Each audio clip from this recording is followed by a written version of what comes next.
Il a pris un passage de Marc 16. Avant que ce verset, on ne le démontre pour montrer qu'il n'y a rien dans ce verset. Regardez quelque chose. Ça là, c'est un petit poison. Marc 16 dit quoi? Il faut reprendre Marc 16 à son passage qu'il a lu là. Maintenant, il va faire le test pour qu'on puisse voir réellement si réellement il croit en Jésus. Relis le verset rapidement. Marc 16, 15. Puis il a dit, oui, allez par tout le monde, oui, et prêchez la bonne nouvelle à toute la création. Celui qui croira et qui sera baptisé sera sauvé. Mais celui qui ne croira pas sera condamné. Voici les miracles qui accompagneront ceux qui auront cru. Oui. En mon nom. En mon nom. Ils chasseront les démons. Parleront de nouvelles langues. Oui. Ils saisiront des serpents. S'ils boivent quelques breuvages mortels là. Jésus dit, si tu crois en lui, là, tu bois un breuvage mortel dans un endroit où tu le trouves là. Ça va faire quoi? S'ils boivent quelques breuvages mortels là, il ne leur fera point de mal. Achille, pardon. Faut prendre, tu vas goûter un peu.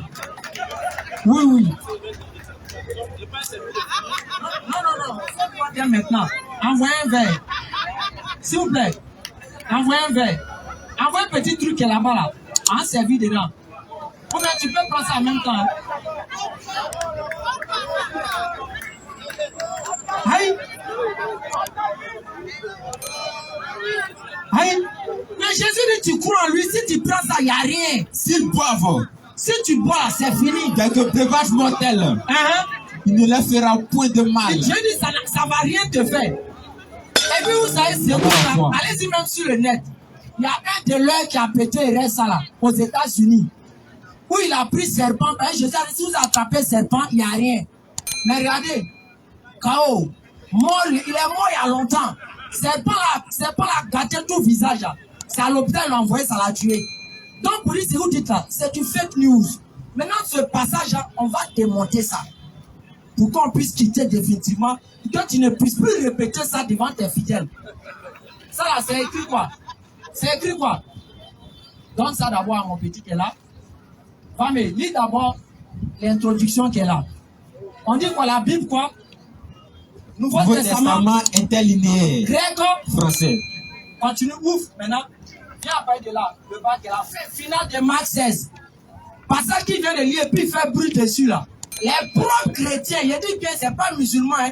Les propres savants chrétiens, regardez ce qu'ils disent dessus. Finale de l'évangile de Marc 16. Finale de l'évangile de Marc 16. La traduction manuscrite est incertaine. C'est-à-dire, il prend quelque chose qui n'est pas certain dans la Bible pour venir distraire. Il a écouté l'humanité. Donc, votre gars dit, tu es un menteur, monsieur. Que c'est quelque chose qui n'est pas certain. Quelque chose qui n'est pas certain. Comment ça s'appelle gage de vérité? Qui a vociforé, qui a beaucoup tergiversé, qui a crié. Mais bling. Aucune cohérence dans ce qu'il dit. Normalement, je devrais envoyer mes enfants de l'école le dimanche, je devrais débattre avec eux. Parce que j'ai été plus que clair. J'ai dit, et je réitère encore mes propos. J'ai dit, la mission de Jésus avait des niveaux. En tant que prophète, tout de suite là, il a dit beaucoup de choses. En tant que prophète, il était venu pour Israël seul. Ça, je l'ai dit. Voilà pourquoi quand vous allez lire la Bible, quelque part Jésus lui-même, il va recommander à ses apôtres ou à ses disciples, n'allez pas ceci, n'allez pas cela. Il a fait sortir des versets, c'est vrai, nous disons Amen.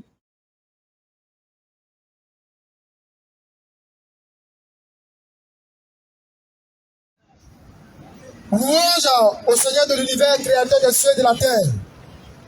Louange au Seigneur qui a vraiment favorisé une telle rencontre et qui a favorisé à ce que les musulmans et les chrétiens, les frères en Adam puissent se rencontrer pour pouvoir vraiment échanger dans la fraternité, comme je le disais, et dans l'amitié. Et aujourd'hui, le groupe Nourdine Jama a décidé de recevoir l'évangéliste Achille pour qu'il puisse entretenir sur un thème qui est plus que primordial. Donc avant cela, je tiens vraiment à lancer la salutation qui a été annoncée par tous les prophètes, à toutes ces personnes-là qui nous suivent, à tous ces amis-là qui n'ont vraiment aménagé aucun effort afin de vraiment matérialiser leur présence sur notre esplanade. Et nous lançons la salutation aussi également à tous ces frères-là qui nous suivent de par le monde, à tous ces frères qui nous suivent à travers vraiment les réseaux sociaux, à tous ces frères-là qui sont aussi dans la diaspora. Aujourd'hui, le groupe Nourdine Jama qui sera représenté par le frère Ekra Lopez et le frère Kofi Ibrahim, et les chrétiens aussi qui seront représentés par l'évangéliste Achille. Donc, d'un commun accord, les deux groupes ont décidé de vraiment aborder ce sujet-là, comme on le disait, qui est plus que essentiel. Donc, le thème du jour va porter sur qui de Jésus-Christ ou de Mohammed devrons-nous suivre pour le salut de l'humanité.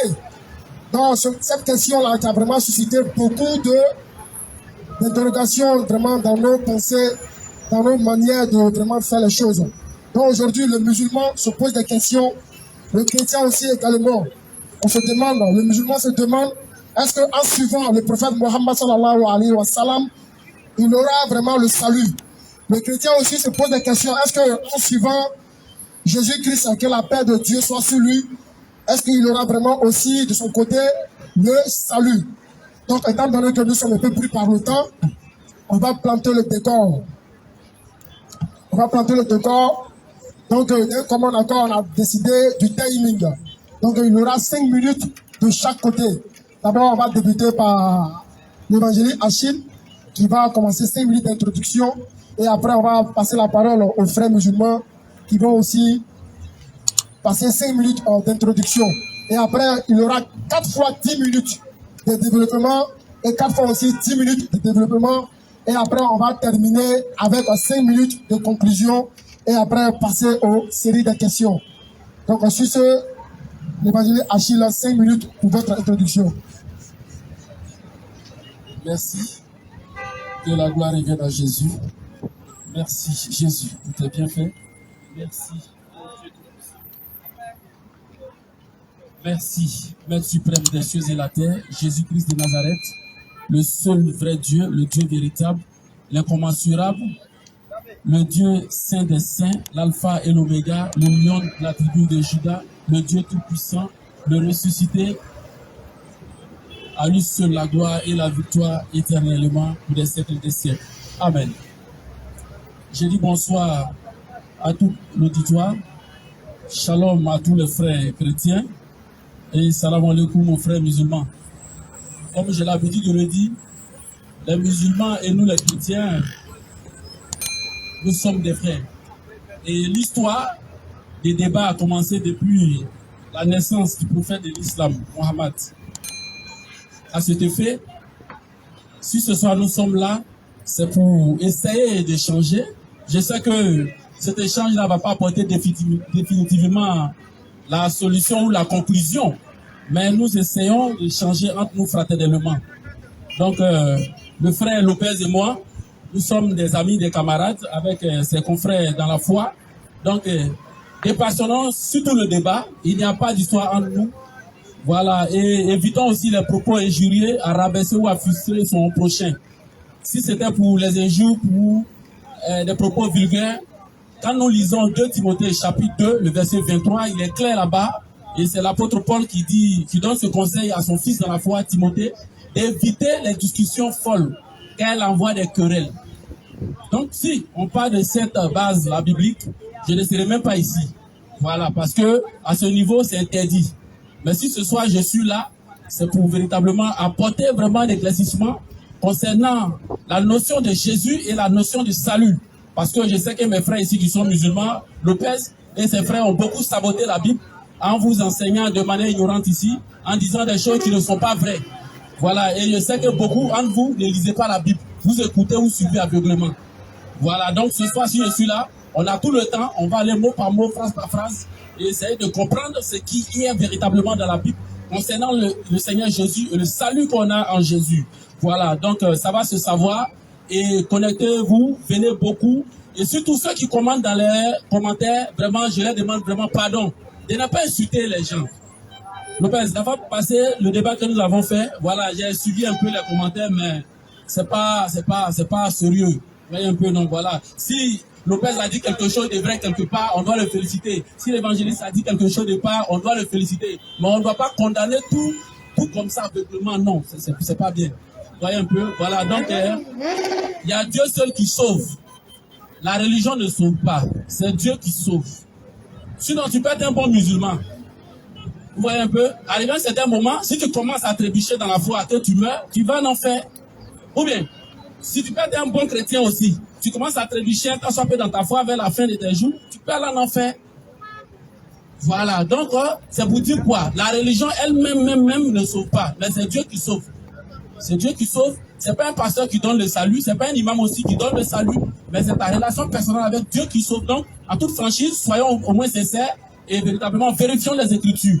Vérifions les Écritures. Il reste 2 minutes. Il reste 2 minutes. Donc, vérifions vraiment les Écritures, c'est très important. Et j'invite déjà vraiment les frères ici à méditer aussi la parole de Dieu. Vous qui êtes musulmans, vous aimez les débats, vous êtes passionnés des débats.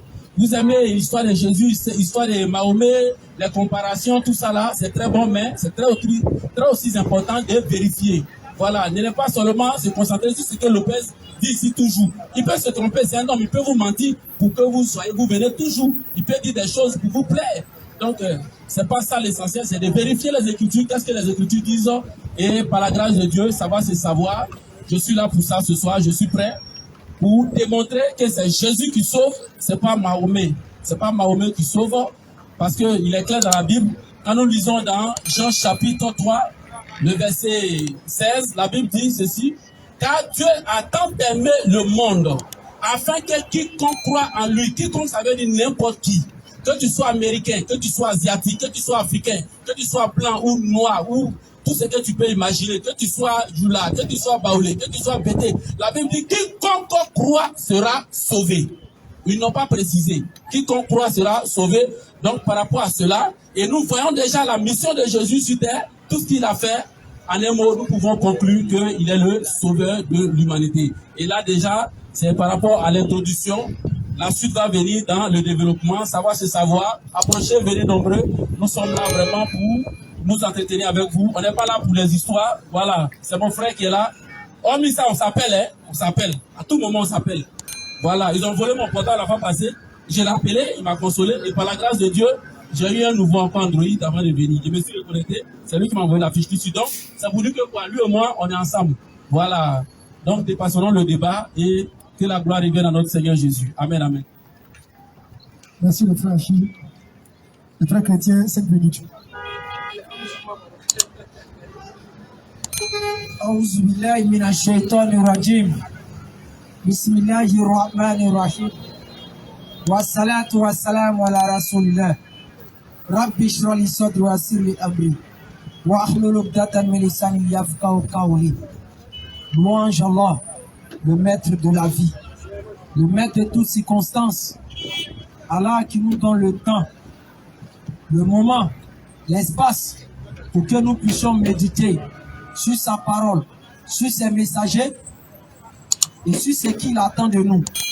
Aujourd'hui, nous sommes ici encore une fois de plus dans un cadre bien précis, c'est-à-dire échanger un peu avec mon frère Achille sur un thème qui fait couler tant d'encre. D'une part, nos parents chrétiens disent c'est Jésus qui est venu pour l'humanité. Les musulmans aussi réclament ça. Donc, à la suite de cela, ça fait qu'on ne sait plus qui suit réellement. Donc, vous allez vous voir un matin, un musulman se réveille pour dire non, il n'est plus musulman, soi-disant, parce qu'il a vu qu'on dit c'est Jésus qui est le sauveur de l'humanité. Vous allez voir peut-être un chrétien qui va se réveiller un matin pour dire non, qu'il n'est plus chrétien parce qu'il a appris que c'est Mohammed qui est le sauveur de l'humanité. Donc, à travers ces genres de choses, ça fait qu'il y a une petite confusion qui est là. C'est vrai, il peut y avoir une confusion dans certains faits. Mais dans les propos des prophètes, il me semble que tout est clair et il n'y a pas de débat dessus. C'est pour cela que nous venons parler. Aujourd'hui, soit nous n'avons pas besoin de philosophie. Nous avons besoin de propos clairs, sans ambiguïté, de Jésus et de Mohammed pour nous trancher. D'abord, par leur façon d'agir, avec ceux avec qui ils étaient là, comment c'était. Et après, quel est le message qu'ils ont adressé à l'humanité? C'est très important. Parce que les gens, nos parents, souvent chrétiens, s'aventurent à dire certaines choses sur Jésus qu'on va essayer de rectifier, comme ce qu'il a déjà utilisé Jean 3,16. Puis on va revenir dessus, Inch'Allah, au Tala. Mais nous disons, il faut que vous compreniez quelque chose. Le frère a dit quelque chose qui est clair, disant que quoi? C'est Dieu seul qui sauve. Oui, c'est Dieu seul qui sauve. En dehors de Dieu, il n'y a point de sauveur. Comme il a clairement dit, quoi, bien dans Isaïe, une chose en 45 par là. Qu'il n'y a point de sauveur à part lui seul. Mais il précise par là que quoi? C'est au travers de ses prophètes qu'il sauve. C'est-à-dire qu'il est mandat avec un pouvoir qui est capable de sauver quoi, le peuple. Mais quel est ce pouvoir? C'est le message que ces prophètes quoi, véhiculent. C'est qu'un prophète véhicule un message, que les gens croient au message que le prophète véhicule, immédiatement ils sont sauvés par ce prophète. Parce que quoi, Dieu, c'est Dieu qui a transmis le message de sauver ses prophètes. Donc ça, il faudrait que les gens comprennent ce point. Là, nous n'allons pas trop tourner autour du pot. Je reprends et je reviens encore. Dans le Coran ne souffre d'aucune ambiguïté pour dire que Mohammed a été envoyé d'abord, un, pour l'humanité, et deux, pour venir faire sortir les gens des ténèbres à la lumière. Vous prenez le Coran chapitre 34, le verset 28, le verset est clair là-bas. Et nous t'avons envoyé en tant qu'annonciateur et avertisseur pour toute l'humanité, mais la plupart des gens ne le savent pas. Ce verset est jamais fait au débat. Même si on dit Jésus est venu pour l'humanité avant Mohammed, mais dès que Mohammed arrive là, sa mission est au placard. C'est-à-dire même si on veut encore répéter partout qu'il est venu pour l'humanité, par-ci, à gauche, à droite. Mais dès que Mohammed prend pied net, sa mission est au placard. De la même façon, quand Jésus est arrivé, les Juifs étaient sur la loi de Moïse. Mais quand Jésus est arrivé, ça a rendu quoi? La mission de Moïse un peu caduque et ça a mis Jésus en avant. C'est pour ça que Jésus a dit, si je n'étais pas venu, vous n'aurez pas de péché. Mais dès que je suis venu, je vous ai parlé. Si vous refusez, vous êtes des mécréants. Donc on va se limiter à là, pour ne pas trop développer dans l'introduction, mais on va laisser le temps à mon frère pour parler. Et comme le frère l'a dit, il n'y a pas d'animosité. Lui et moi, matin, on s'appelle. Quand il avait son malheur, il m'a appelé, il m'a expliqué tout. C'est comme ça, on veut voir en Côte d'Ivoire. On échange, au-delà de ça, on est des frères, on est des amis. Et c'est ça qui fait gagner la Côte d'Ivoire. Sur ce, assalamu alaikum et shalom à chacun d'entre vous. Merci, le frère Ikra. Sans plus tarder, on va passer directement à la première minute de développement, les premières 10 minutes. Donc, l'évangile Achille, vous avez 10 minutes pour votre développement. Ok, merci. Déjà, pour l'intervention de mon frère. Ce soir, le thème c'est qui de Mohammed ou de Jésus est le sauveur de l'humanité.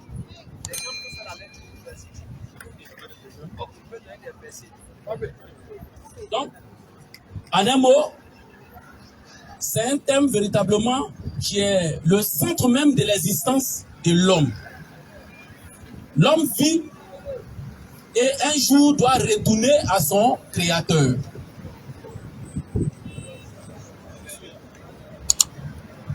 Donc, nous allons lire un passage dans Jean chapitre 3, du verset 13 jusqu'à 19. Il est écrit ceci. Personne n'est monté au ciel. C'est Jésus même qui parlait. Il dit ceci. Personne n'est monté au ciel si ce n'est celui qui est descendu du ciel. Le Fils de l'homme qui est dans le ciel. Le verset 14, Jésus dit. Et comme Moïse éleva le serpent dans le désert, il faut de même que le Fils de l'homme soit élevé, afin que quiconque croit en lui ait la vie éternelle. Ce sont les propres propos de Jésus lui-même. Verset 16, il dit, car Dieu a tant aimé le monde qu'il a donné son Fils unique, afin que quiconque croit en lui ne périsse pas, mais qu'il ait la vie éternelle. Le verset 17, il dit, Dieu, en effet, n'a pas envoyé son Fils dans le monde pour qu'il juge le monde, mais pour que le monde soit sauvé par lui. Verset 18. Celui qui croit en ce Fils-là, qui est Jésus, n'est point jugé, mais celui qui ne croit pas est déjà jugé, parce qu'il n'a pas cru au nom du Fils unique de Dieu. Le verset 19, il dit, et ce jugement, c'est que la lumière étant venue dans le monde, la lumière bien sûr qui est Jésus, étant venue dans le monde, les hommes ont préféré les ténèbres à la lumière parce que les œuvres étaient mauvaises. Donc voici ce que Jésus lui-même dit de sa bouche.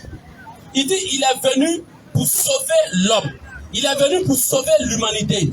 Il n'est pas venu pour sauver une partie. Comme souvent les frères musulmans disent, ou ce que le frère Lopez et ses confrères enseignent ici. Jésus est venu pour l'humanité tout entière, sans distinction aucune. Sans distinction aucune. Et il va même donner la prophétie, toujours dans le Nouveau Testament, par rapport à l'évangile, dans Matthieu chapitre 24, verset 14.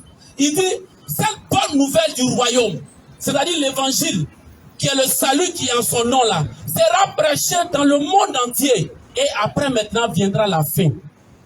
Vous pouvez vérifier Matthieu chapitre 24, verset 14.